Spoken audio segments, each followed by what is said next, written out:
Welcome to लीगलेंस। इस video में हम डिस्कस करेंगे पॉलिटी के क्वेश्चन जो कि लास्ट बीपीएससी में प्रीवियस ईयरली बीपीएससी में क्वेश्चन पूछा गया है स्पेशली पॉलिटी के लिए। तो there are around 200 questions and this is very beneficial for 71st BPSC examination. और कंप्लीट पीरियड जो बहुत सारे रिपीटेड क्वेश्चन उसको मैंने इंक्लूड कर दिया है और इससे आपको फ़ायदा होगा कि प्रीवियस ईयर क्वेश्चन पेपर भी आपको रिवीजन हो जाएगा। और आई एम 100% श्योर कि क्वेश्चंस इसी को जो रिसेंटली जो पेपर में आएगा इसी क्वेश्चन से आसपास आपका कोई ना कोई क्वेश्चन रहेगा। अच्छा, और एक चीज़, मैं on the basis of analysis of the previous year question paper I have come to conclusion. मैं कंक्लूजन ये है कि कुछ क्वेश्चन मैं बता सकता हूँ कि कौन सा पार्ट, जैसे कि पार्ट्स ऑफ इंडियन कॉन्स्टिट्यूशन, उससे क्वेश्चन आता है ज़्यादा। आर्टिकल्स, ठीक है, आर्टिकल्स भी सारे आर्टिकल्स नहीं, जैसे बहुत लोग कहते हैं कि सारा आर्टिकल्स याद करना पॉसिबल, सारे इंपॉर्टेंट भी नहीं है। शेड्यूल, कितने शेड्यूल है वो इम्पोर्टेंट है। Amendments, important amendments, not all. Fundamental rights, DPSP, panchayat, municipality, कुछ क्वेश्चंस प्रीएम्बल से, इमरजेंसी से, फाइनेंस कमीशन, इलेक्शन कमीशन। तो बेसिक यही क्वेश्चंस आसपास घूमते रहते हैं। मैंने प्रीवियस जितने क्वेश्चन हुए, तो अगर आप इस पर्टिकुलर वीडियो को आप देखते हैं तो आई एम 100% श्योर कि आपसे क्वेश्चंस आप लगा पाएंगे बहुत ईजीली। तो फिर चलिए स्टार्ट करते हैं। So this is my YouTube channel, I have created my WhatsApp channel also, you can join here. And ये पर्टिकुलर पीडीएफ ये टेलीग्राम पे मिलेगा आपको, so you can join here also Telegram. तो स्टार्ट करते हैं। पहला क्वेश्चन है प्रीएम्बल पे। तो which two words have been incorporated in the preamble by 42nd amendment. तो 42nd अमेंडमेंट से कौन सा दो वर्ड इंक्लूड किया गया है? तो the options are socialist and sovereign, secular and socialist, C is democratic and socialist, and D is republic and secular. Herein the answer will be B, that is secular and socialist. तो 42nd amendment को revision भी कर लेते हैं साथ में। 42nd amendment को हम मिनी कॉन्स्टिट्यूशन भी कहते हैं। 1976 में इसको इंक्लूड किया गया था। और जो वर्ड सोशलिस्ट और सेकुलर जो है वो that talks about economic and religious equality. तो इनसे यही इंपॉर्टेंट। एक और क्वेश्चन मैं आपसे पूछना चाहता हूँ, अगर आपको आंसर बताओ तो please give that answer in the comment box कि how many words are there in preamble. Earlier it was because 3 words were included. 42nd amendment से 3 वर्ड्स को इंक्लूड किया गया था। तो earlier it was less, after adding 3 question how much it has become, मतलब कितना words है preamble में। So if you know please answer in the comment box. Which of the following is not mention in the preamble to the constitution of India? Options are A, that is justice, B, liberty, C, fraternity, D, political party। इस question में पूछा गया कि preamble में कौन सा word mention नहीं है। तो जस्टिस, लिबर्टी और फ्रेटर्निटी तो है, पॉलिटिकल पार्टी नहीं है, तो the option will be D. Which constitution amendment added the word socialist and secular to the preamble of the constitution? The options are A, 40th amendment, B, 42nd amendment, C, 44th amendment and D, 46th amendment. So the answer will be B, that is 42nd amendment 1976, which is also called as a mini constitution। और 42nd amendment बहुत important है। 44th amendment 1978 ये भी important है, जो option C है, because it has removed property right from fundamental rights to constitutional right under article 300 A. And इसमें emergency में 44th अमेंडमेंट में बहुत सारे इमरजेंसी में भी चेंजेस आए हैं, तो इसलिए 44th amendment 1978 is very important. और देखिए, अब एक चीज़ रियलाइज़ किया होगा आपने कि यहाँ सोशलिस्ट सेकुलर ऊपर भी यही क्वेश्चन था, तो क्वेश्चन वही है। अगर आप इसको घुमा फिरा के देखिए, अब जैसे कि यहाँ सोशलिस्ट सेकुलर और एक वर्ड और जो इंक्लूड हुआ उससे भी क्वेश्चन पूछ सकते हैं आपसे। विच of the following not mention in the preamble of India, जैसे कि उसमें था कि पॉलिटिकल पार्टी मेंशन नहीं है, इसमें भी यही पूछा है कि कौन सा वर्ड प्रीएम्बल मेंशन है। तो options are A justice, B that is liberty, C equality and D is adult franchise. So here the word D that is adult franchise is not included. It is included in the chapter where in we are talking about election commission under article 324 to 329। तो उसी chapter में adult franchise को include किया गया था word को। इसका मतलब होता है कि the person who is above 18 years is entitled to vote in an election. तो ये 4 क्वेश्चन हुआ। 5वां क्वेश्चन है, from which country is Indian constitution taken reference from the idea of fundamental rights. तो फंडामेंटल राइट्स सोर्स क्या है, fundamental rights कहाँ से आया है? तो उसका आइडिया फंडामेंटल राइट्स का हमने कहाँ से लिया है? तो option are A Ireland, B is United States of America and C is United Kingdom, D is Canada. तो here in the answer will be that is B, that is United States of America. और United States और revision कर लेते हैं, United States of America से और क्या क्या इंक्लूड किया गया है? तो judicial review, impeachment of president include किया गया है। यूके से क्या किया गया है? तो यूके से parliamentary form of government include किया गया है। आयरलैंड से क्या गया है? DPSP किया गया include. Election of president include किया गया है। कनाडा से क्या क्या है? क्वाजी फेडरल गवर्नमेंट है एंड रेसिड्यूरी पावर। तो इमरजेंसी कहाँ से इंक्लूड किया? जर्मनी से इंक्लूड किया गया है। ऑस्ट्रेलिया से क्या किया है? कॉन्करेंट लिस्ट इंक्लूड किया। So source is also very important, so you write in the list source of Indian constitution. Question आता है इससे, मैंने और भी आपको आगे दिखेगा। Now question 6 is the phrase equality before law under used in Article 14 of the Indian Constitution has been borrowed from the Constitution of.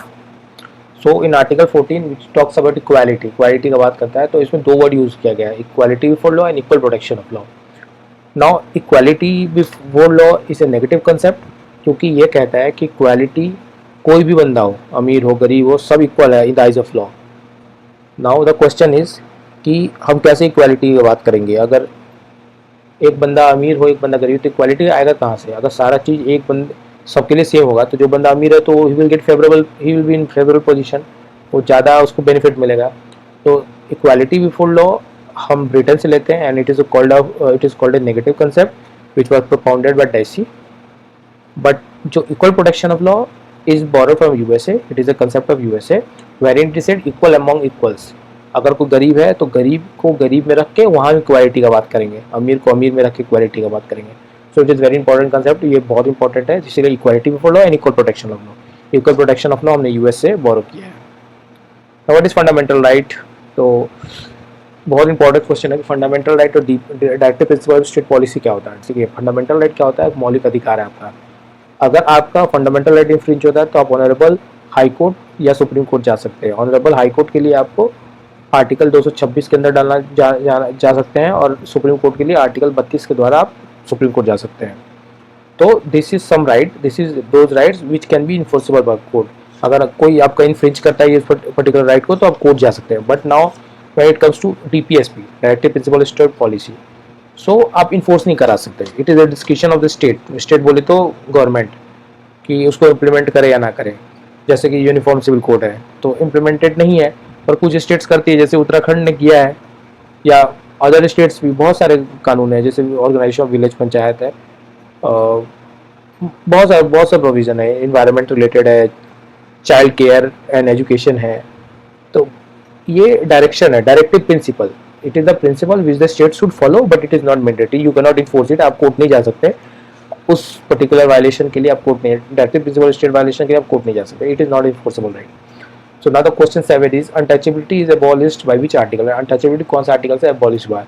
तो आर्टिकल 14 इक्वालिटी की बात करता है। Article 50 prohibition of discrimination on the basis of religion, race, caste, creed, अब वो discriminate ठीक है। Article 17 और article 22। Article 22 talks about the rights of arrested person. Article 17 talks about abolition of untouchability. अब 17 इंपॉर्टेंट क्यों है कि जैसे जनरली अगर फंडामेंटल राइट इंफ्रिंज जो करता है तो हम स्टेट के अगेंस्ट जाते हैं। Who are called states? State किसको इंक्लूड किया है? तो आर्टिकल 12 को देखा जाता है स्टेट्स जाने के लिए कौन कौन स्टेट है। तो आप एक गवर्नमेंट के खिलाफ जाते हैं या एक अथॉरिटी के खिलाफ जाते हैं। But in the case of article 17 अगर किसी प्राइवेट बंदे ने किसी को डिस्क्रिमिनेट किया है या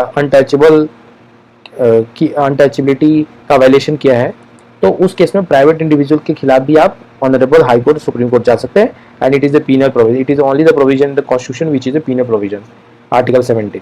तो इसलिए इसको बहुत इंपॉर्टेंट है और आपको याद रखना चाहिए। Now come to question 8, how many fundamental right does the Indian constitution currently provides?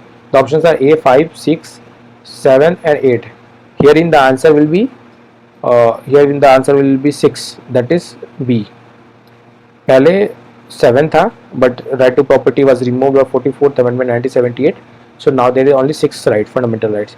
Which of the following is not a fundamental right under the Constitution of India? A is right to equality, Article 14, freedom of speech and expression, Article 19, right of constitutional remedies, Article 32, and that D is right to property. जैसे कि मैंने बताया कि right to property को हटा दिया गया था 44th Amendment 1978 से। The fundamental duties are incorporated in the Constitution under which article? Now here is article 48A, article 50, article 51A, and that lastly article 52. तो आर्टिकल 48A कहता है इन्वायरमेंट और फॉरेस्ट और वाइल्ड लाइफ को protection के लिए बात करता है. आर्टिकल 50 कहता है separation of judicial and executive. Article 52 is talks about president, and article 51A, that is option C, is a correct answer. And after article 51A कहता है फंडामेंटल ड्यूटीज़ के बारे में. फंडामेंटल ड्यूटीज़ के बारे में हम जान लेते हैं कि इनिशियली जब कॉन्स्टिट्यूशन हुआ था, बना था, तो फंडामेंटल ड्यूटीज़ नहीं था, but after amendment 42nd amendment 1976 fundamental duties was included. Now when it talks about fundamental duties, तो fundamental duties on the recommendation of Swan Singh committee, fundamental duties was included under article 51A. Which article of the constitution abolishes untouchability?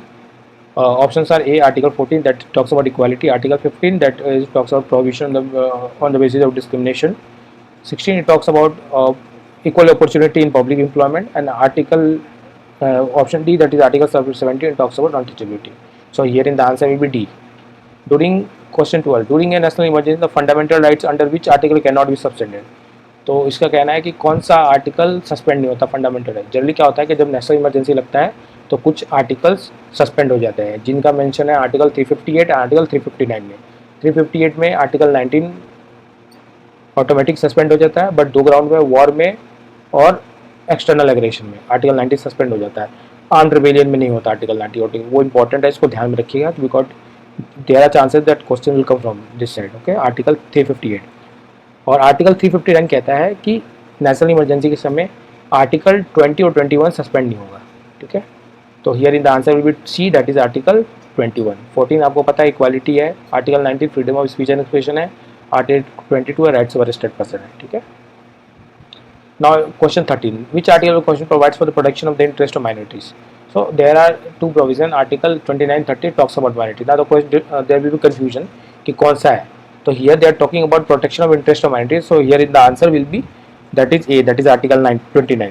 अब article 29 क्या कहता है कि आप minorities के लिए protection के लिए आप कानून बनाइएगा. ठीक है. 30 क्या कहता है कि जो माइनॉरिटीज़ हैं वो अपना इंस्टीट्यूशन को स्टेब्लिश भी कर सकते हैं और एडमिनिस्टर भी कर सकते हैं, जैसे कि AMU कॉलेज है, जामिया कॉलेज है. ठीक है, तो ये सब आर्टिकल 30 से ही they are power to create and such institution and also manage such institution.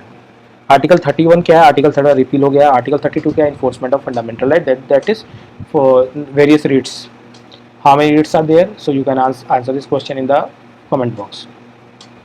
हाँ, most important thing, there are two ways you can enforce your fundamental right, that is article 32 and article 226. Now the question is कि कौन सा articles का, article 226 या जो high court के पास power है, या आर्टिकल 32 जो सुप्रीम कोर्ट में, कौन सा रिट में कौन सा article has a wider scope? Article 226 में वाइडर स्कोप है या आर्टिकल 32 में वाइडर स्कोप है? कौन सा आर्टिकल में ज़्यादा स्कोप है? सो this is the question, you can answer in the comment box. आप देख दीजिए अगर को पता हो तो. आर्टिकल 14 क्या है? Which fundamental rights prohibits trafficking in human beings and forced labour? See, right to equality is article 14, right to freedom is article 19, C is right against exploitation, and right to constitutional remedies is article 32. So what is the question talking about? Which fundamental rights prohibits trafficking in human beings and forced labor? That will be right against exploitation. Which article of the constitution guarantees the right to equality before law and equal protection law? मैंने बताया था equality before law is a UK concept. This is called negative concept, and equal protection of law is a positive concept which is borrowed from USA. So article 13 talks about what is law, article 14 talks about equality, article 15 talks about no prohibition of discrimination, and article 16 talks about equal opportunity public employment. So here in the answer will be B, that is article 14. The fundamental rights to assemble peacefully without arms is provided under article 18. Options are article 18, B is article 19, C is article 19(1)(b), and D is article 20. तो इसमें article 18 बात करता है abolition of titles. ठीक है. Article 19 और सी, B और सी में आंसर होगा. Article 20 talks about rights of convicted person. उसमें भी 3 है, सेल्फ इंक्रिमिनेशन, डबल जियोपार्डी और एक और है, so I am not getting in mind. तो यू कैन आंसर दिस. तो इसमें इसका जो आंसर होगा, here will be the answer will be that is C, that is article 19(1)(b). अब आर्टिकल 19(1) को हम डिस्कस कर लेते हैं बिकॉज दे आर 6 ग्राउंड्स. तो आर्टिकल 91A बात करता है कि freedom of speech and expression. Article 91B कहता है कि right to assemble peacefully without arms and emanations. C है कि freedom to form association, unions and cooperative societies. Cooperative societies was included by an amendment, तो उसको याद रखिएगा। D is move freely throughout the country in India, throughout the country. ई है reside and settle in any part of the end of our country, ठीक है। F है आप कोई भी प्रैक्टिस, कोई भी प्रोफेशन आप प्रैक्टिस कर सकते हैं, ठीक है। तो उसको याद करने के लिए मैंने डिस्कस किया है, तो याद कीजिए, बहुत इंपॉर्टेंट है ये। Which fundamental, question 17, which fundamental rights have been described by doctor B R Ambedkar as heart and soul of the constitution. Here in the answer will be, देखिए, right to equality article 14, right to freedom of religion 25 से 28, right to constitution remedies that is article 32, and D is right to freedom that is article 19। B R Ambedkar sir ने बोला था as a right and heart and soul of the constitution, इसलिए बोला था क्योंकि अगर आपका फंडामेंटल राइट्स इंफ्रिंज होता है तो आप एक ही आर्टिकल से आप डायरेक्ट सुप्रीम कोर्ट जा सकते हैं, that is article 32। Here in the answer will be C, right to constitutional remedies. Which article of the constitution prohibits discrimination on the grounds of religion, race, caste, sex and place of birth. Article 13 talks about law. B, Article 14 talks equality. Article 15 talks about prohibition, so prohibition discrimination on the ground of religion, race, caste, sex, place of birth. So here in the answer we see Article 16 क्या बात करता है? Equal opportunity public employment. Question 19, right to move the Supreme Court for enforcement of fundamental rights guaranteed under Article. Here in the answer will be 32, बहुत बार discuss कर लिया हमने। Article 31 repeal हो चुका है। Article 33 ये कहता है कि अगर जो फंडामेंटल राइट्स हैं, अगर कोई बंदा आर्म फोर्स में है तो फंडामेंटल राइट्स में जो कुछ फंडामेंटल राइट्स वो बंदे पे नहीं लगेगा, ठीक है। तो जो बंदा आर्म फोर्स वाले हैं वो सारे फंडामेंटल राइट्स को एक्सरसाइज नहीं कर सकते, आप इन्फोर्स नहीं करा सकते। आर्टिकल 34 कहता है कि अगर कहीं मार्शल लॉ लगा हुआ है तो कुछ फंडामेंटल राइट्स को मतलब कि कम्प्लीटली फॉलो नहीं किया जाएगा, एंड या मार्शल लॉ है उस एरिया को एग्जाम्प्ट किया जाता है फंडामेंटल राइट्स के लिए। तो ये देख लीजिए 33, 34 एक बार। से क्वेश्चन जो आते हैं ना, जैसे इस बार भी आएगा क्वेश्चन, तो इन्हीं में से कहीं ना कहीं है। आप देखिए बहुत सारा most of the question are repeated ही है, बिकॉज मैंने तो बहुत हटा दिया क्योंकि it was becoming like around 300-400 question, 330, 325 ऐसे बन रहे थे। So I have removed lot. Question 20, right to education has been made a fundamental under which article. So here in the answer will be article 21A। अब मुझे बताइए कि कौन सा आर्टिकल 21 कौन सा अमेंडमेंट से इंक्लूड किया गया था, ठीक है। Article 21, question 21, which fundamental rights was removed from the list of fundamental rights by 44th Amendment 1978, discuss कर लिया पहले। right to property. Which of the following is not a fundamental right under the Constitution of India? Equality fundamental right है 14 के अंदर, freedom of speech and expression है 19 के अंदर, constitutional remedies है 32, right to property डिस्कस कर लिया पहले। So most of the questions are repeated, you will find. अगर आप इसको बना के जाएंगे, आई कैन गारंटी अगर 12 क्वेश्चन आते हैं तो 10 यू विल आंसर ही, 10 तो आप आंसर कीजिएगा। एक्टिव प्रिंसिपल स्टेट पॉलिसी क्या है? सो सी मैंने पहले बताया कि पार्ट्स आर वेरी इंपॉर्टेंट, तो पार्ट्स को तो आप भूलिए मत, पार्ट्स को तो आप याद कर लीजिए, वो पार्ट से क्वेश्चन आएगा ही आएगा। Which part of the Indian constitution deals with the active principle state policy? Here in the answer will be C, that is part 4। ना पार्ट 2 क्या कहता है? Part 2 is talking about citizenship, part 3 क्या कहता है? Fundamental right, part 4 DPSP, part 4A is talks about fundamental duties. The active principle state policy aims at establish political democracy, वो नहीं होता, एस्टेब्लिश सोशल इकोनॉमिक डेमोक्रेसी करते हैं। सी religious democracy, B होगा answer, establish social economic democracy in the country. The concept of fundamental duties in India constitution was borrowed from, कहाँ से fundamental duties बोरो हुआ? क्योंकि इनिशियली फंडामेंटल ड्यूटीज इंक्लूड नहीं हुआ था। On the recommendation of Swaran Singh committee it was included under by 42nd Amendment 1976, and this particular concept was borrowed from USSR, Soviet Constitution. Which article of the Constitution deals with fundamental duties? देखिए article 50 separation की बात है, separation of judicial and executive. 51 talks about international peace and security. 51 talks about fundamental duties. 52 talks about president. Which of the following is not a fundamental duty? To protect the sovereignty, unity and integrity ने ये है। Develop centre for humanity spirit of inquiry ये है। Safeguard public property ये है। और D to vote in public election, it is no more, it is not a fundamental duties. No more तो क्यों, पहले भी नहीं था। Which provision fundamental duties was made in constitution in the year? बहुत इंपॉर्टेंट, मैंने बताया 42nd अमेंडमेंट से आया, तो 42nd अमेंडमेंट मीनिंग कॉन्स्टिट्यूशन कहते हैं, कब आया था? 1976 में आया था। Which of the following not at active principle state policy? Organisation of village panchayat है, uniform civil code for citizen है, सेपरेशन जुडिशियल एग्जीक्यूटिव ये है, rights of constitution, it is not a directivism, मतलब ये फंडामेंटल राइट्स है right to constitution article 32 के अंदर. The concept of directivism of state policy in India has been borrowed from the constitution of the options are A USA तो नहीं है, B UK, Ireland, Canada, Ireland से लिया गया है. यूएसए से हम जुडिशियल रिव्यू लिया हमने और इम्पीचमेंट ऑफ प्रेसिडेंट लिया है. यूके से पार्लियामेंट्री फॉर्म ऑफ गवर्नमेंट लिया, सिंगल सिटीजनशिप लिया, आयरलैंड से डीपीएसपी लिया है, कनाडा से हमने लिया है फेडरल स्ट्रक्चर, क्वाजी फेडरल. चलिए चलते हैं union executive, president, vice president, prime minister, ये भी बहुत इंपॉर्टेंट पार्ट है. Which amendment of the constitution abolish the 2 seats that were reserved for Anglo Indian communities. ये बहुत इंपॉर्टेंट क्वेश्चन है, रिसेंट का क्वेश्चन है, तो there is a more chance कि क्वेश्चन आएगा ऐसे. So here in the answer will be 104th, that is option B. अब हम डिस्कस करें 102 अमेंडमेंट क्या कहता है. तो जो 102 अमेंडमेंट है, it included national commission for backward classes, ठीक है, तो इसको इंक्लूड किया गया था. पहले 338 और 338 में वो SC ST के लिए था, तो बैकवर्ड क्लासेस के लिए 102 अमेंडमेंट्स इंक्लूड किया गया था. 108th amendment talks about women reservation bill in Lok Sabha, Rajya Sabha, which is not passed, or वो pass भी नहीं हुआ because they are politician, they will not do.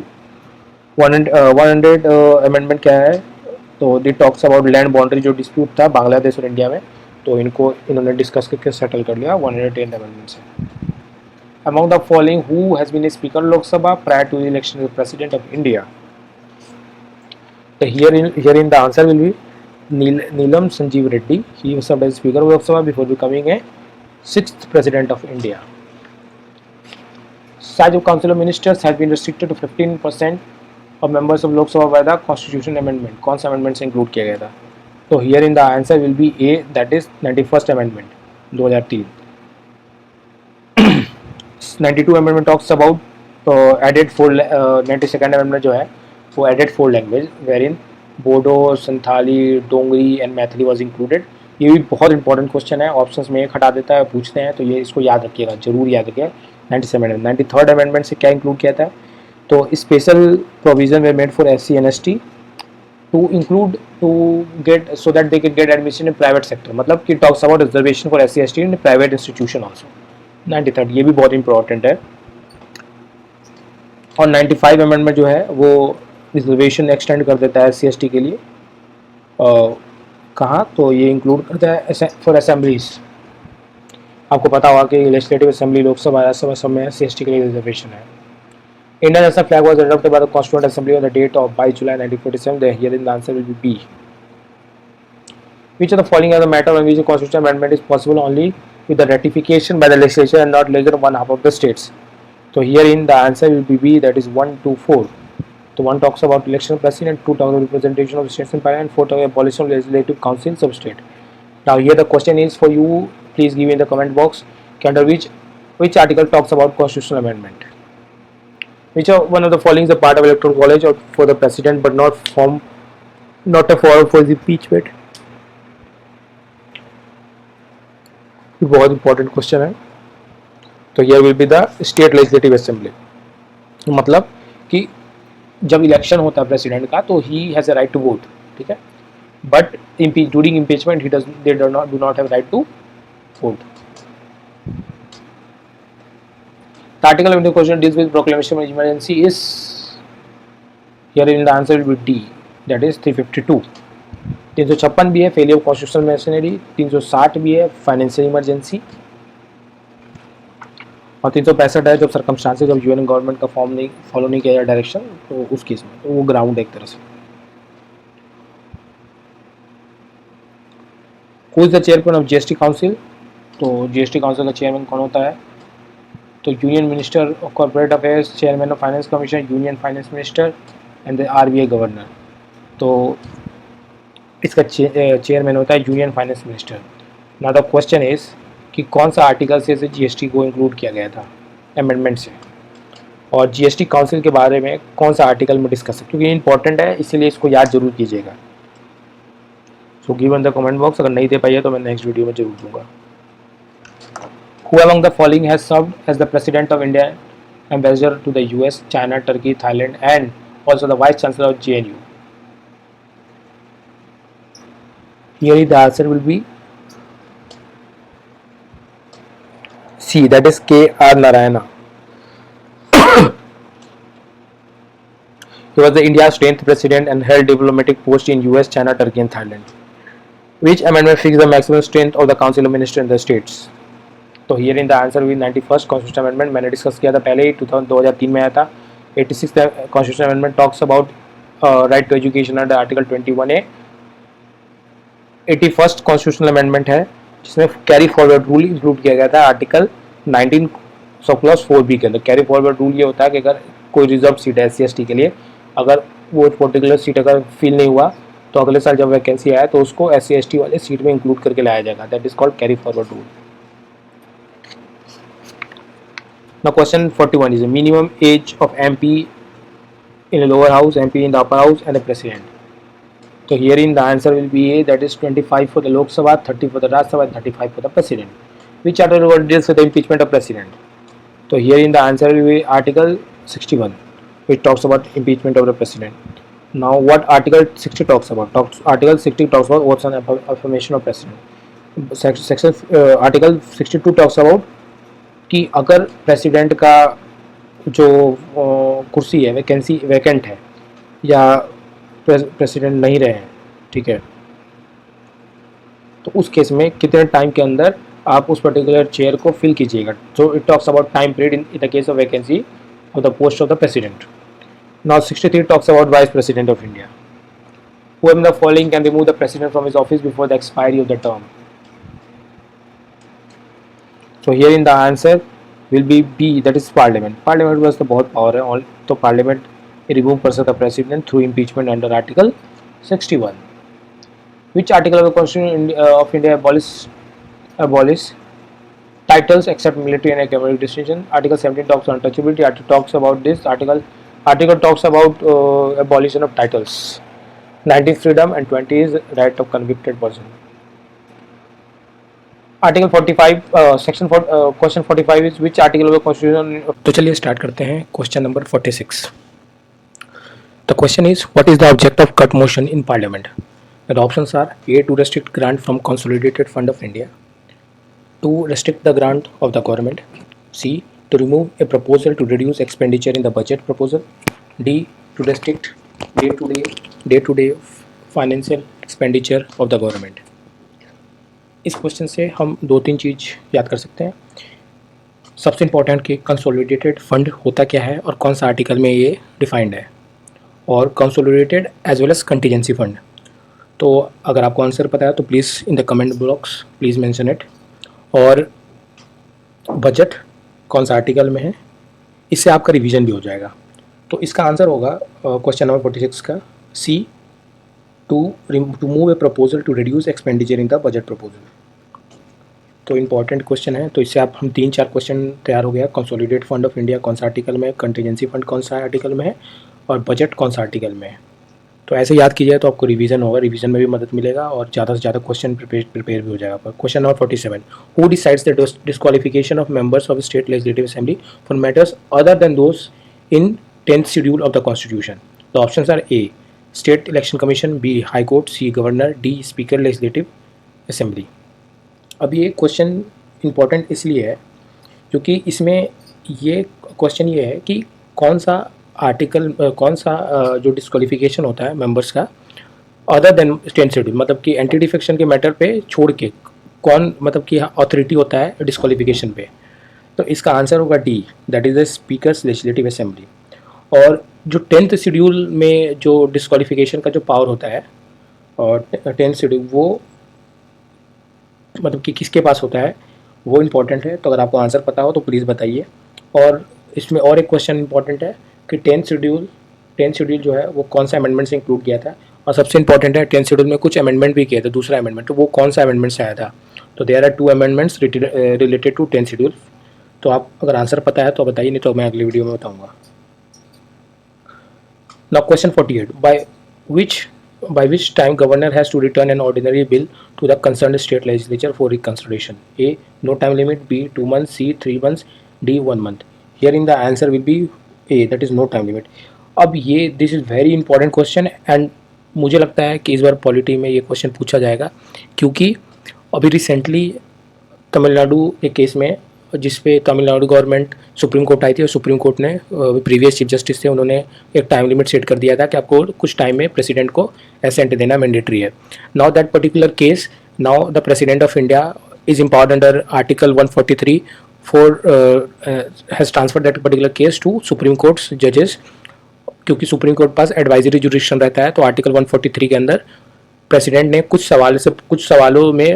सवाल किए हैं प्रेसिडेंट चीफ जस्टिस और कंसर्न जजेस ऑफ सुप्रीम कोर्ट से, क्योंकि प्रेसिडेंट के वजह पावर होता है. तो ये एडवाइजरी जुरिडिक्शन है सुप्रीम कोर्ट का. तो ये कौन सा आर्टिकल है, केस भी आप याद रखिएगा क्योंकि केस भी कहीं कहीं पूछ देते हैं, तो केस भी इंपॉर्टेंट है. कौन सा केस है वो इंपॉर्टेंट है, तो याद कीजिएगा. 143 article advisory jurisdiction of supreme court as well as the case. ये बहुत इंपॉर्टेंट है, ये आएगा ही आएगा पेपर में, मुझे लगता है ऐसा ये आएगा. अगर बीपीएससी में नहीं है कोई और स्टेट में आएगा, पर बहुत इंपॉर्टेंट क्वेश्चन आएगा, बहुत ज़्यादा चांस है. Now question 49. The speaker of the Lok Sabha enjoys A. The right to vote only in case of tie. B. The right to vote like other members of the house.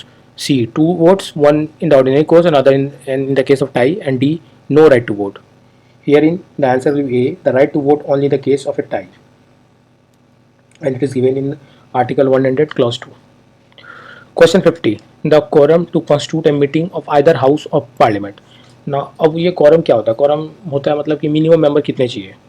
तो ये 1/5 of the total members of the house, 1/4 of the total members of the house, 1/10 of the total members of the house, D 1/3 of the total members of the house. So here the answer will be C, that is 1/10 of the total members of the house. और ये article 100 clause 3 में दे रखा है. Now come to question 51. The first Lok Sabha was constituted in which year. The options are A 1950, B 1951, C 1952, D 1953. So herein the answer will be C, that is 1952. General election held हुआ था 1951-1952 के बीच में, leading to first Lok Sabha इन 1952. ठीक है. The maximum number of members in the Rajya Sabha is A 238, B 245, C 250 and D 252. अब इससे important ये है कि ये मैक्सिमम नंबर पूछ रहा है राज्यसभा में. नाउ वो नहीं पूछ रहा कि कितने नॉमिनेट हुए, नॉमिनेट को हटा के बताइए. अगर नॉमिनेट को हटा के बताइए तो 238 है. ठीक है. बट इस क्वेश्चन में वो पूछ रहे हैं कि मैक्सिमम कितना है, तो ये 250 आंसर होगा क्योंकि 12 मेंबर्स को नॉमिनेट किया जाता है और ये आर्टिकल 80 में दे रखा है, तो इसको याद कीजिएगा. अब इस क्वेश्चन से आप एक क्वेश्चन और आप देख सकते हैं, आप लोकसभा के लिए भी याद कीजिए बिकॉज ये आपको इंपॉर्टेंट है. ये राज्यसभा, अगर राज्यसभा का दे रखा तो लोकसभा के लिए भी याद कीजिए. इससे आप PYC से आपका प्रिपरेशन हो जाएगा. Now come to question 53. Who presides over the joint sitting of both the house of the parliament. The options are President of India, B Speaker of the Lok Sabha, C Vice President of India, D Prime Minister of India. Herein the answer will be B, that is the Speaker of Lok Sabha.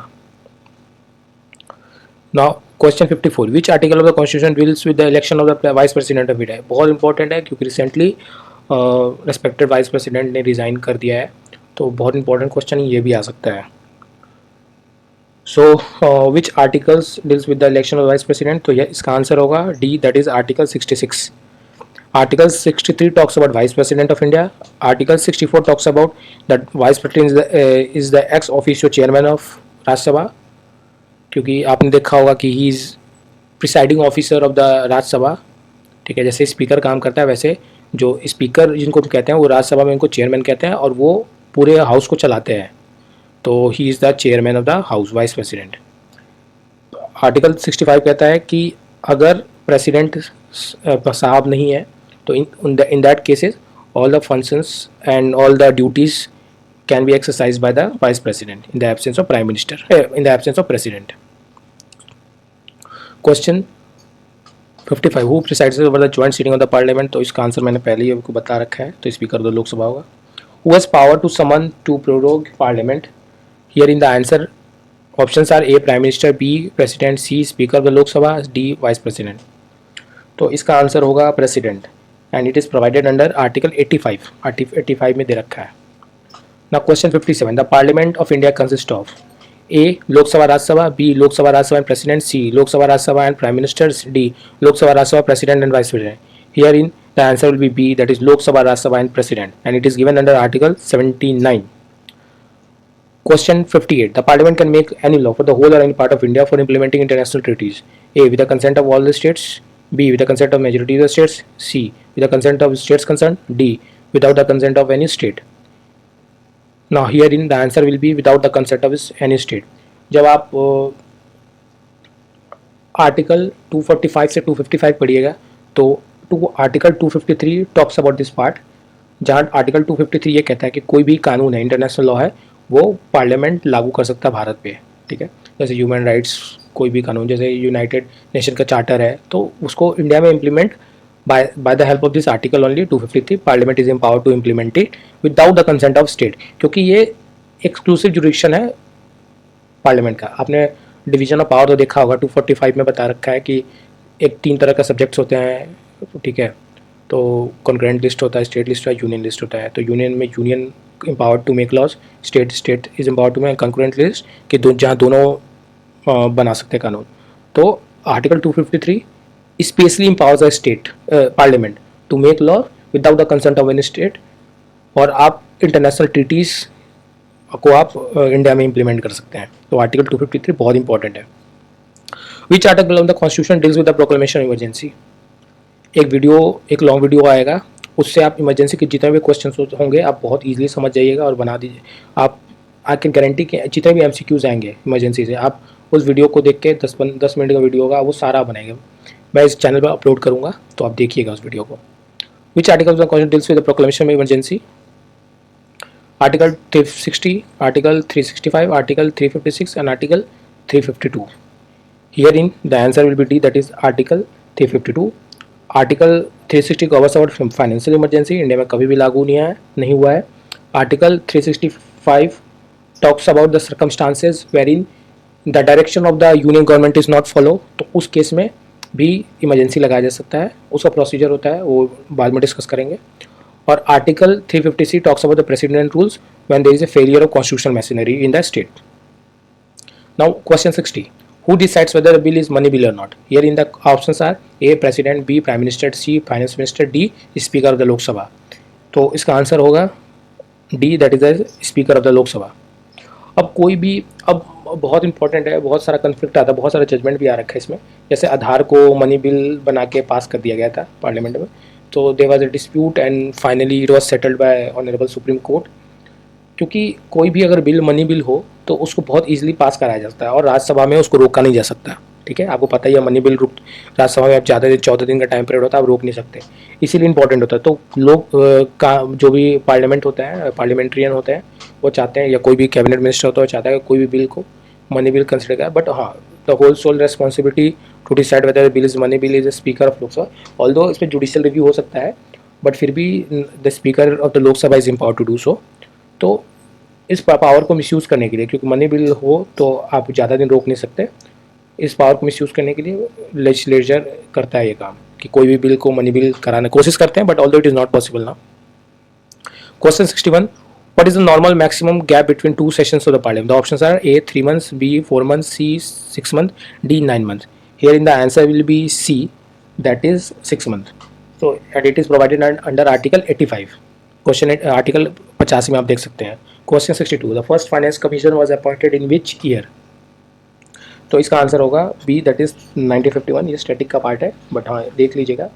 और कौन सा article में finance commission दे रखा है? तो इसका answer होगा article 280। ये इंपॉर्टेंट है, ये भी आता है बहुत पेपर में, और आ भी रखा है, मैं आपको आगे दिखाऊंगा। विच article of the question deals with amendment procedure? बहुत इंपॉर्टेंट है ये, और अमेंडमेंट प्रोसीजर का आर्टिकल ही इंपॉर्टेंट नहीं है, उसके अंदर का जो पर्टिकुलर से कंटेंट है वो भी बहुत इंपॉर्टेंट है। तो ऑप्शन आ, ये आर्टिकल 360 आपको बता रखा है पहले, बी आर्टिकल 365 बता रखा है, आर्टिकल 368 एंड आर्टिकल 370। आर्टिकल 370 नहीं बता रखा है, ये स्पेशल प्रोविजन है जम्मू एंड कश्मीर के लिए, जो कि अब अमेंड हो चुका है। आर्टिकल 368 इसका आंसर होगा। आर्टिकल 360 फाइनेंशियल इमरजेंसी का बात कर सकता है। Article 365 circumstances where the state is not following the direction of union government, तो वो नहीं है। आर्टिकल 368 इसका आंसर है, amendment power. Question 64, which article of constitution provides for the appointment of the CAG? Options are A article 147, B article 148, C article 149 and D article 150।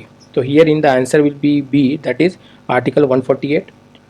इसमें important एक article है 149 which talks about power and function of CAG, तो उसको भी याद रखिएगा, article 149। और CAG से क्वेश्चन आता है, तो इसको भी आप देखिएगा। अब देखिए, ये मैंने आपको बताया था कि आर्टिकल 368 में आप आर्टिकल 360 इंपॉर्टेंट है, 368 आपको याद रखना है कि that this is the amending powers of the parliament, ठीक है 368।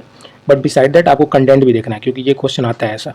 विच of the following are matters on which the constitution amendment is possible only with the ratification by the legislature of not less than one half of the states. तो option are A, one election of the president, b representation of states in parliament, any of the list in the 7th schedule, 4 abolition of the legislative council of the states. the options are the options are a 2 3 4, b 1 2 4, c 1 3 4, d 1 2 3। तो इसका answer होगा b, that is 1 2 4। Question 66. The power of the Supreme Court of India to decide dispute between the center and state falls under which article?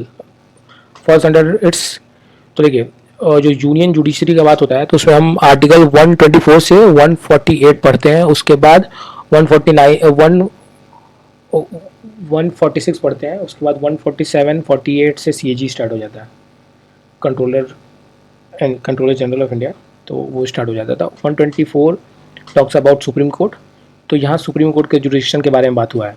तो देखिए supreme court के पास appellate जुडिशन होता है, original जुडिशन होता है, एडवाइजरी जुडिशन जो बताया मैंने आर्टिकल 140, और कॉन्स्टिट्यूशनल जुडिशन होता है।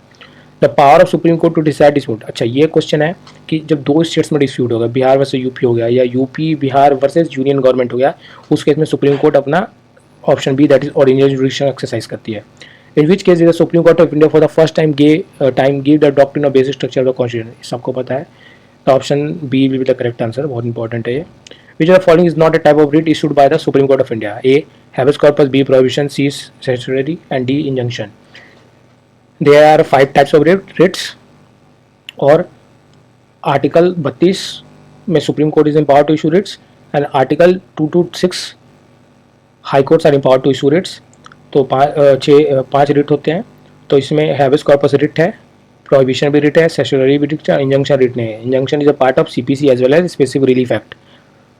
और हैबियस कॉर्पस में होता है कि अगर किसी बंदे को अरेस्ट कर लेते हैं आप, ठीक है, where is the body, literally इसका मीनिंग यही होता है।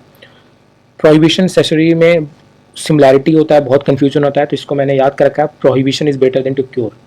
तो प्रोहिबिशन का स्टेज क्या होता है कि पहले किसी चीज़ को होने से पहले उसको ख़त्म किया जाए, उस प्रॉब्लम को सुलझाया जाए। और क्योर कब होता है, जबकि किसी चीज़ अगर वो एक्ट हो गया, वो कंडक्ट हो गया, उसके बाद हम क्योर करते हैं, ठीक है। तो प्रोहिबिशन सेशरी को हम ऐसे समझते हैं, अगर कोर्ट में ट्रायल हुआ, ठीक है, तो ट्रायल होने से पहले हमने प्रोहिबिशन लगा कर रोक दिया कि ऐसा कोई ऑर्डर नहीं होगा, क्योंकि ये दोनों प्रोहिबिशन सेशरी हम कोर्ट्स के अगेंस्ट इन्वोक करते हैं। जो कोर्ट में मेरा मैटर है उस कोर्ट के अगेंस्ट हम ये करते हैं। और तो हम प्रोहिबिशन के डायरेक्शन से, हम रिट्स के थ्रू हम कोर्ट जो लर्नेड कोर्ट होता है उसमें हम अपना जो ट्रायल है या प्रोसीडिंग है उसको एक तरह से हम रुकवाते हैं, सो स्टे लेते हैं। सेशरी में क्या होता है, अब कोई भी ग्राउंड हो सकता है कि जब आपके पास जुडिक्शन नहीं है, ठीक है, आपने आर्बिट्री एक्ट कर रखा है, यही सब ग्राउंड पे हम प्रोहिबिट कराते हैं। सेशरी में क्या था कि आपने लर्नेड कोर्ट ने उसको ऑर्डर को पास कर दिया है, उसके बाद हम सेशरी लगा के हम कोर्ट के पास, हायर कोर्ट जैसे हाई कोर्ट में 2 to 6 में और सुप्रीम कोर्ट में 32 के अंदर जाते हैं। तो सेशरी जब ऑर्डर आ गया लर्नेड कोर्ट का, तो हम कोर्ट के पास जाते हैं और इस ग्राउंड पे जैसे जुडिक्शन नहीं है, ठीक है, और दूसरी चीज़ कि में आर्बिट्री एक्ट किया है, principle of natural justice follow नहीं किया गया है, तो उस बेसिस पे हम सेशरी को याद करते हैं। तो ऐसे हम याद करते हैं क्योंकि ये डिफिकल्ट होता है रिमेंबर करने में। Question 69, which article of the constitution deals with the establishment of supreme court. तो मैंने पहले बताया था 124 deals with the establishment of supreme court, 123 talks about ordinance of the president. अगर ऑर्डिनेंस ऑफ द गवर्नर होगा तो इसको 213 हो जाएगा, ठीक है। 225 में हम सैलरीज का बात करते हैं सुप्रीम कोर्ट के जजेस के। 126 बात करते हैं पर्सन जजेस who is appointed an acting chief justice, उसके बारे में बात करते हैं। Question 70, which article of the constitution declares that the law declared by supreme court has to be binding on all courts within the territory of India. बहुत important question है ये। Options are A 140, article 141 B, C article 142 and D article 143। Article 140 जो है वो article 140 talks about ancillary power of the supreme court, एक तरह से ये रेसिटरी पावर है सुप्रीम कोर्ट का। 140 talks about that the law which is made by which is delivered by the Supreme Court is binding on all courts in within the territory of India। तो इसका answer B होगा। 140 talks about the inherent power of supreme court, जहाँ supreme court के पास कुछ भी अपने enforcement law को या ऑर्डर को या डिग्री को इन्फोर्समेंट कराने के बाद सुप्रीम कोर्ट इनहेरेंट पावर है 142 में. And 143 talks about advisory jurisdiction of the supreme court. Which of the following is not edit issued by supreme court. ये तो आंसर आप करिएगा आराम से, और रिपीटेड क्वेश्चन है. The concept of judicial review in Indian constitution has been borrowed from the constitution of source of. Indian constitution में मैंने पहले ही आपको डिस्कस कर रखा है इसको, तो इसका आंसर है that is United States of America. America से. और हमने क्या क्या लिया है अमेरिका से? हमने फंडामेंटल राइट्स ले रखा है, इम्पीचमेंट ऑफ प्रेसिडेंट ले रखा है. यूके से क्या लेगा? सिंगल सिटीजनशिप ले रखा है. यूके से और क्या ले रखा है हमने? पार्लियामेंट्री फॉर्म ऑफ गवर्नमेंट ले रखा है. कनाडा से क्या ले रखा है? फेडरल स्ट्रक्चर ले रखा है. फिर इलेक्शन ऑफ प्रेसिडेंट ले रखा है. ऑस्ट्रेलिया से क्या ले रखा हमने? ऑस्ट्रेलिया से हमने ले रखा कॉन्करेंट लिस्ट की concept. Question 73, concept of PIL was introduce in India by. बहुत इंपॉर्टेंट क्वेश्चन है और बहुत रेस्पेक्टेड जजेस ऑफ सुप्रीम कोर्ट थे ये. सो ये ए, जैसे justice BR Krishna Iyer and justice PN Bhagwati.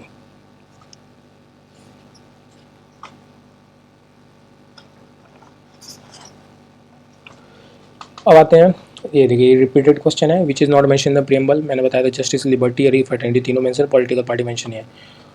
The supreme court of India has ये सारा. D, original, appellate and advisory jurisdiction. Original 131, appellate 134, 5, advisory से 143. Which article of the Constitution of India deals with special leave to appeal by the Supreme Court? Herein the answer will be C, that is Article 136 talks about special special leave petition, SLP. Article 130 talks about review. Article 134 and 35 talks about appellate jurisdiction of Supreme Court. Which article of the Constitution gives the Supreme Court the power to review its own judgment? मैंने बताया था पहले 137. Here will be answer will be 137. Now the state government and the governor. Council of question 78. The Council of Ministers in the states collectively responsible to A, that is the Chief Minister, B, the Governor, C, the Legislative Assembly, D, more than one in the above. Herein the answer will be C, the Legislative Assembly. Which article, question 17, which article provides for the office of Governor? A, Article 150, B, Article 153, C, Article 155, D, Article 158. तो इसका answer होगा article 153 talks about office of the governor in each state. और जहाँ एक और चीज़ बोला गया है कि 153 के अंदर कि एक गवर्नर दो या दो से ज़्यादा स्टेट्स के लिए गवर्नर भी बन सकते हैं. Article 150 talks about CAG, that is form of account of CAG. Article 153 talks about governor. 155 talks about appointment of governor. 158 talks about conditions of governor office. Who appoints the chief minister of states? A, President, B, Governor, C, Speaker of Legislative Assembly, D, Prime Minister. The answer will be B, that is the Governor. Who appoints the Chief Minister of the state is the Governor. Question 81.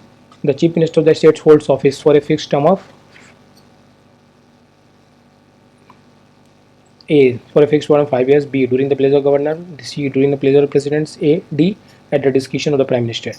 Herein the answer will be during the pleasure of governor, क्योंकि कोई time period fix नहीं होता.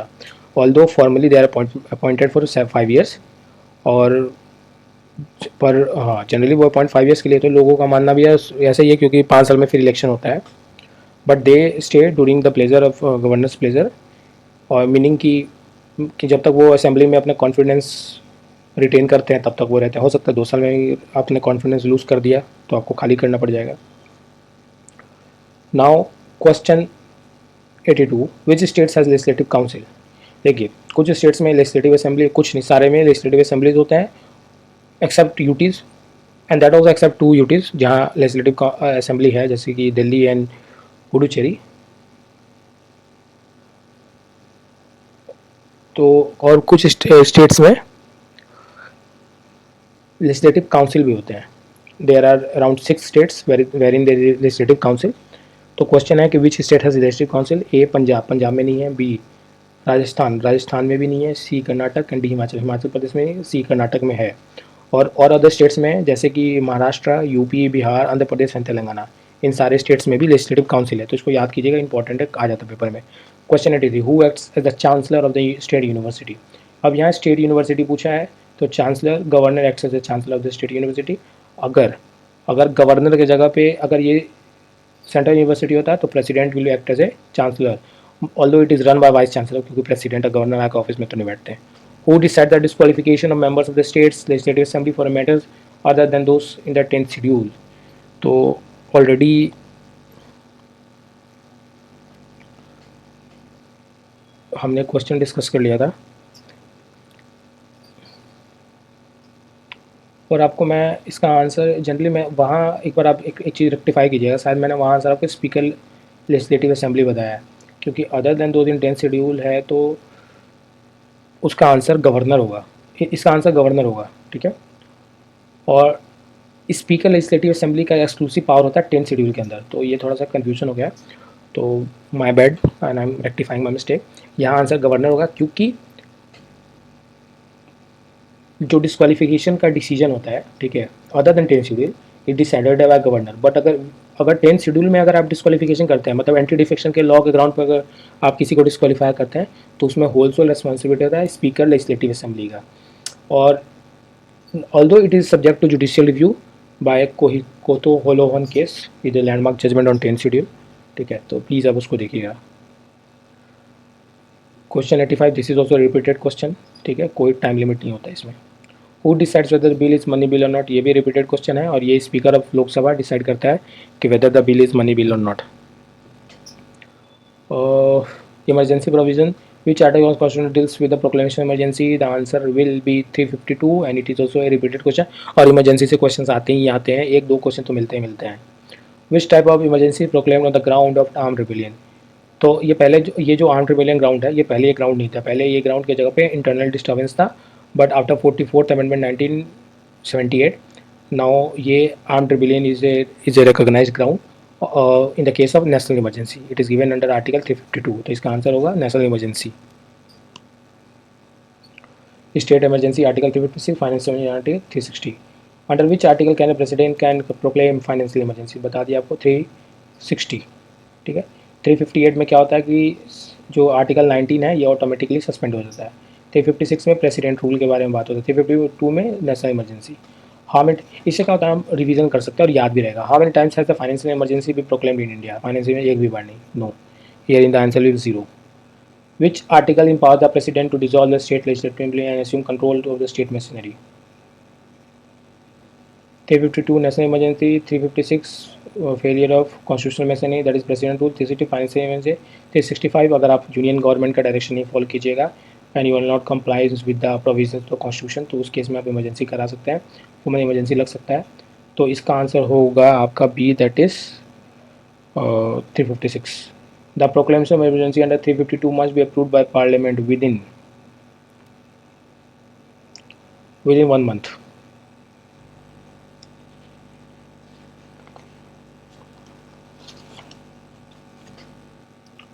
During emergency, the fundamental rights under which article cannot be suspended? देखिए, article 40 quality के बारे में बात करता है, article B 19 freedom of speech and expression बात होता है, C right to life care, और D right of arrested person. देखिए, आर्टिकल 21 आप सस्पेंडिंग करा सकते, 20 और 21 को आप सस्पेंडिंग करते हैं and it is given under article 359। 358 बहुत इंपॉर्टेंट है क्योंकि इसमें आर्टिकल 19 ऑटोमेटिकली सस्पेंड हो जाता है, बट हाँ 2 ग्राउंड के अंदर, क्योंकि इन द नेशनल इमरजेंसी के केस में ही होता है बस, और कॉन्स्टिट्यूशनल फेलियर 356 प्रेसिडेंट रूल और 360 फाइनल इमरजेंसी केस में नहीं होता। तो जो 358 में है आर्टिकल 19 सस्पेंड होता है ऑटोमेटिक, तो 2 ग्राउंड है, वॉर और एक्सटर्नल एग्रेशन। आर्म्ड रिबेलियन के ग्राउंड पे आर्टिकल 19 सस्पेंड नहीं होता। आर्टिकल 358 में दे रखा, बहुत इंपॉर्टेंट क्वेश्चन, इसको ध्यान से याद रखिएगा और ये पेपर में आ सकता है। Which of the following emergencies can be proclaimed only on the written advice of the cabinet और द प्रेसिडेंट, बहुत इंपॉर्टेंट क्वेश्चन है, दैट इज नेशनल इमरजेंसी। पहले ऐसा नहीं था, this was also included by 44th amendment 1978, तो इसका answer होगा नेशनल इमरजेंसी। तो फिर कंप्लीट करते हैं और बाकी नेक्स्ट वीडियो में आपको बाकी डिटेल में डिस्कस करेंगे। तो अगर आपको अच्छा लगा मेरे वीडियो तो please do like and subscribe my channel, और आप मुझे ये कंप्लीट पीडीएफ आप मेरे टेलीग्राम चैनल से भी ले सकते हैं, और इसको आप प्रिंट आउट कराएं। This complete question is based on PYQ and मैंने बहुत सारे रिपीटेड क्वेश्चन हटा दिए हैं, बट फिर भी कुछ बहुत सारे हैं भी इसमें, ठीक है। तो आप समझ सकते हैं कि कितना इंपॉर्टेंट है ये क्वेश्चन, और साथ में हम जब डिस्कस कर लेते हैं तो याद भी हो जाता है हमें, ठीक है। तो ठीक है, जय हिंद, जय भारत।